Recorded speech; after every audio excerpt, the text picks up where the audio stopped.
எங்களுடைய வணக்கத்தை தெரிவித்துக் கொள்கின்றோம்.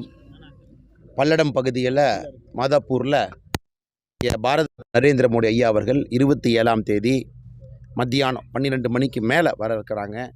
என் மண் என் மக்கள் யாத்திரையினுடைய நிறைவு விழா இங்கே நடக்கிறதுக்கு மிக பிரம்மாண்டமான ஏற்பாடுகளை நம்முடைய திருப்பூர் மாவட்டத்தினுடைய பாரதிய ஜனதா கட்சியினுடைய தொண்டர்கள் தலைவர்கள் செந்தில்வேல் அண்ணன் இருக்கிறாங்க, பெருங்கோட்ட பொறுப்பாளர் பொதுச்செயலாளர் ஏபி முருகானந்தன் இருக்கிறாங்க. இதுவரை சரித்திரத்திலே இது போன்ற ஒரு கூட்டம் நடந்திருக்காது என்பதற்கு சான்றாக மிக பிரம்மாண்டமான ஏற்பாடுகள் இங்கே நடந்து கொண்டிருக்கிறது.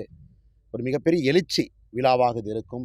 குறிப்பாக 234 தொகுதிகளுக்கும் சென்று முடிந்திருக்கக்கூடிய என் மண் என் மக்கள் யாத்திரையினுடைய நிறைவு விழா தமிழகத்தினுடைய அரசியல் மாற்றங்களிலே ஒரு மிக முக்கிய மாற்றமாக இருக்கும். இதுவரை 1947க்கு பிறகு எத்தனையோ மாற்றங்கள் இருந்தாலும் கூட இந்த யாத்திரை நிறைவு விழா என்பது ஒரு மிக முக்கியமான மாற்றத்தை அளிக்கும் என்கின்ற நம்பிக்கை எங்களுக்கு இருக்குது. பிரதமர் அவர்கள் இங்கே வந்துட்டு அதன் பிறகு மறுபடியும் 2 நாட்கள் தமிழகத்தில் இருக்காங்க. 27ஆம் தேதி இங்கே இருக்கிறாங்க, 28ஆம் தேதி இங்கே இருக்கிறாங்க. 2 நாட்கள் தமிழகத்திற்காக கொடுத்துருக்குறாங்க. அதனால் தமிழ்நாடு முழுவதுமே நம்முடைய தொண்டர்கள் வர இருக்கிறாங்க. குறிப்பாக கொங்கு பகுதியில் அதிகமாக தொண்டர்கள், ஏன்னா இந்த பகுதியில் விழா நடைபெற இருக்கிறது. கோயம்புத்தூர் பாராளுமன்ற தொகுதிக்குள்ளே அது வருது. பல்லடம் சட்டப்பேரவை தொகுதியில் இந்த விழா நடக்க இருக்கிறது. அதனால் மிக பிரம்மாண்டமான ஏற்பாடுகளும் அதே நேரத்தில் தொண்டர்களுடைய உற்சாகமும் எங்களுக்கு ஒரு பெரிய மகிழ்ச்சியை தந்திருக்கிறது. வந்திருக்கக்கூடிய பத்திரிகை நண்பர்களுக்கும் வணக்கத்தை நன்றிகளை தெரிவித்துக் கொள்கின்றேன். 234 தொகுதியிலும் சுற்றுப்பயணம் மேற்கொண்ட அண்ணாமலை இன்னைக்கு பல்லடத்துல இந்த நிவர்த்தி செய்யறதுக்கான காரணம் என்னவா பார்க்கலாம்?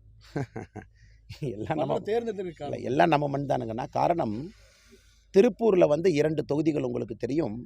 உயர் திரு பங்கார் அடிகளார் அவர்கள் இறைவனடி சேர்ந்த பொழுது திருப்பூர் நடக்கிற இந்த யாத்திரை ஒத்தி வைக்கப்பட்டது. இன்றைக்கி திருப்பூரினுடைய யாத்திரை பார்த்திங்கன்னா அந்த 2 தொகுதிகளும் கூட இங்கே இருக்கக்கூடிய தலைவர்கள் தொண்டர்கள் எல்லோரும் என்ன கேட்டுக்கிட்டாங்கன்னா, கடைசியாக எங்கள்கிட்ட தான் இதை முடிக்கணும் அப்படிங்கிறது திருப்பூர் மாவட்டத்தினுடைய தொண்டர்கள் தலைவர்கள் ஒரு பெரிய ஒரு போராட்டமே நடத்தினாங்க. கடைசி எங்கள்கிட்ட முடிங்க. ஸோ கடைசியாக எங்கே முடிக்கிறோமோ அங்கே தாங்க நான் பிரதமரை கூட்டிகிட்டு வரணும். செய்திகளை உடனுக்குடனும் துல்லியமாகவும் தெரிந்து கொள்ள சப்ஸ்கிரைப் பண்ணுங்கள்.